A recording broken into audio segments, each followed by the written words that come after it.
তুমি কেন প্রিপোজিশন পারবা না? তুমি কেন প্রিপোজিশন বুঝবা না? তুমি কেন প্রিপোজিশন থেকে ভয় পাইবা? তুমি প্রিপোজিশন পারবা, তুমি প্রিপোজিশন বুঝবা এবং তুমি প্রিপোজিশন এই ভিডিও দেখলে পানির মতো সহজে বুঝবা ইনশাআল্লাহ। তো নবম দশম শ্রেণীর ছোট ভাই ও আপুরা প্রিপোজিশনের ৬ নাম্বার পর্বে তোমাদের সবাইকে স্বাগতম। আর এই ৬ নাম্বার পর্বে আমি তোমাদেরকে প্রিপোজিশনের রুলস এত সহজে দেখাই দেব যে তোমরা এটা দেখলে বলবা যে পানির মতো সহজ। তো দেখো আমি এখানে ৩ টা পয়েন্ট লিখে রাখছি আমাদের প্রিপোজিশনের। একটা পয়েন্ট দেখো, এখানে আমরা ইন এর ব্যবহার শিখব। শুধু ইন। ইন একটা প্রিপোজিশন, এখন কোথায়, কোথায় ইন বসে এটা আমরা এখন শিখে নেব। দেখো একেবারে সহজ। দেখো প্রথমত হচ্ছে বড় শহর বা বড় দেশের নামের পূর্বে ইন বসে। পূর্বে মানে কি আগে। ঠিক আছে? একদম সহজ। বড় শহর বা বড় দেশের নামের পূর্বে তুমি ইন বসায় দিবা। দেখো I live dash Qatar. I মানে আমি, লিভ মানে বসবাস করি, ড্যাশ কাতার। কাতার মানে কাতার। এখন কাতার এটা কিন্তু একটা বড় শহর। তাহলে আমাদের রুলসে যেহেতু বলছে বড় শহর থাকে ইন হইব। তাহলে বড় শহর এইজন্য আমরা এখানে ইন লিখে দিলাম। তাহলে কিন্তু এটা আমাদের হয়ে গেছে। দেখো পরেরটা, ইউ তুমি ডু মানে করো, এ মানে একটি, জব মানে কি জবই বা চাকরি বা কাজ, ড্যাশ দুবাই। দুবাই, দুবাই হচ্ছে আমাদের বড় দেশ। ঠিক আছে? আমাদের কি ছিল বড় দেশ বা বড় শহর হইলে ওর আগে আমরা ইন বসাবো। এখন আমরা কাতারের আগে যে ইন বসাইছি, কাতারটা হচ্ছে আমাদের বড় শহর। আর এখন দুবাই এটা হচ্ছে আমাদের বড় দেশ। তাহলে বড় দেশের আগে আমাদের ইন বসাইতে হইব। তাহলে এখন হচ্ছে আমাদের কি ইন। তাইলে প্রথমত কাতার এটা হচ্ছে আমাদের বড় শহর। আর এখন হচ্ছে দুবাই এটা হচ্ছে আমাদের বড় দেশ। তাহলে দুটোটার আগে আমাদের ইন হবে। তাহলে আই লিভ ইন কাতার, আমি কাতারের মধ্যে বসবাস করি। বা you do a job in Dubai, তুমি দুবাইয়ের মধ্যে একটা চাকরি করো, এরকম অর্থ। দেখো ২ নাম্বারটা হচ্ছে কোনো কিছুর ভিতরে বোঝাতে ইন বসে। কোনো কিছুর ভিতরে, যেমন আমি টেবিলের ভিতরে রাখতে পারি, আমার পকেটের ভিতরে রাখতে পারি, আলমারির ভিতরে রাখতে পারি, হ্যাঁ ব্যাগের ভিতরে রাখতে পারি, এরকম অর্থাৎ আমরা কোনো কিছুর ভিতরে কোনো কিছু রাখলে ওইটার ক্ষেত্রে আমরা ইন বসাই দেব। এখানে কিন্তু এটাই আমাদের রুলস যে কোনো কিছুর ভিতরে বোঝাতে ইন বসা একেবারে সহজ। দেখো পুট মানে রাখা, দা নির্দিষ্ট করে বোঝায় এটা একটা আর্টিকেল, পেন মানে কলম, তারপর হচ্ছে ড্যাশ, দা নির্দিষ্ট করে বোঝায় এটা একটা আর্টিকেল, পকেট মানে পকেটে। তাহলে পুট দা পেন মানে কলমটাকে রাখো, দা পকেট মানে পকেটে। এখন দেখো এখানে কিন্তু আমরা বলতেছি পকেট, পকেট কিন্তু আমাদের পকেটের ভিতরে রাখতে হইব। এটা কিন্তু আমাদের ভিতরে বোঝাচ্ছে। তাহলে আমাদের অবশ্যই এখানে কি করতে হইব? ইন লিখতে হইব।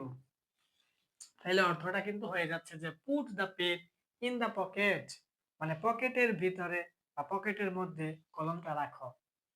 আর পরেরটা দেখো, কিপ মানে রাখা, দিস মানে এইটা, ড্যাশ দা একটা আর্টিকেল নির্দিষ্ট করে বোঝায়, লকার, এই লকার মানে তুমি লকারও বলতে পারো বা আলমারিও বলতে পারো।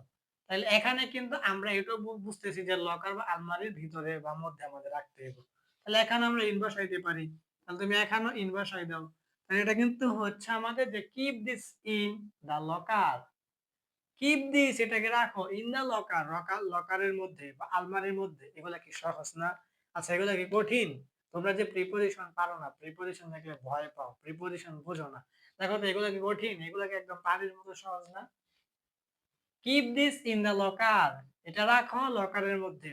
আর আমাদের ৩ নাম্বারটা দেখো, মাসের নাম, ঋতুর নাম বা সালের নামের পূর্বে ইন বসায়। তুমি কোথাও মাস পাইলে ওই মাসের আগে ইন বসায় দিবা। ঋতুর নাম পাইলে ৬ টা ঋতু আমাদের, ওই ঋতুর নাম পাইলে ওই ঋতুর নামের আগে তুমি ইন বসায় দিবা। পরে সাল, ওই সালের নামের পূর্বে তুমি ইন বসায় দিবা। দেখো আমি ওয়াজ বর্ন মানে জন্মগ্রহণ করেছিলাম ড্যাশ অগাস্ট মানে অগস্ট, এটা কিন্তু আমাদের মাসের নাম। তাহলে আমরা মাসের নামের আগে কি বসাবো? ইন। তাহলে আমাদের কি হচ্ছে এটা যে I was born in August, আমি অগস্ট মাসে বা আগস্ট মাসে জন্মগ্রহণ করেছিলাম। তারপরটা দেখো, হি মানে সে, গোস মানে যায়। এখানে কিন্তু আমাদের মেইন ভার্ব হচ্ছে গো। এখন ইএস কেন যোগ হয়েছে? কারণ হি হচ্ছে আমাদের subject third person singular number. আমরা জানি সাবজেক্টের থার্ড পারসন সিঙ্গুলার নাম্বার হলে মেইন ভার্বের সাথে এস বা ইএস হয়। এখন সাবজেক্ট থার্ড পারসন সিঙ্গুলার হওয়ার কারণে এখানে গো এর সাথে ইএস হয়েছে। তাহলে হি মানে সে, গোস মানে যায়। এই অ্যাব্রোড, এই অ্যাব্রোড মানে হচ্ছে বিদেশ, দেশ, রেইনি সিজন, এই রেইনি সিজন অর্থ হচ্ছে বর্ষাকাল। এটা কিন্তু একটা ঋতু। তাহলে এখানে আমরা বলছিলাম কি ঋতুর নামের আগে আমাদের কি হবে? ইন হবে। তাহলে আমাদের এটা হচ্ছে কি, he goes abroad in rainy season, মানে সে বর্ষাকালে বিদেশ যায়। এটা আমাদের সর্বশেষ, he was sent to school dash 2010।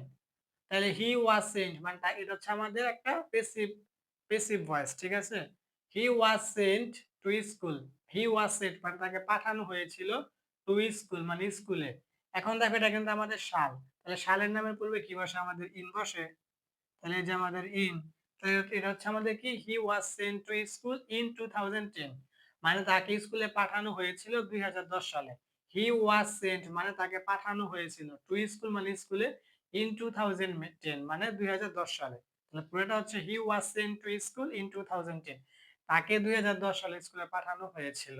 তোমরা যে আমার ভিডিওগুলো দেখো, তোমাদের কাছে আমার ভিডিও কেমন লাগে? যদি ভালো লাগে তাহলে অবশ্যই লাইক করবা, কমেন্ট করবা, শেয়ার করবা। টিকটক থেকে দেখলে ফলো করে দিবা, ফেসবুক পেজ থেকে দেখলে ফলো করে দিবা, আর ইউটিউব থেকে দেখলে সাবস্ক্রাইব করে দিবা।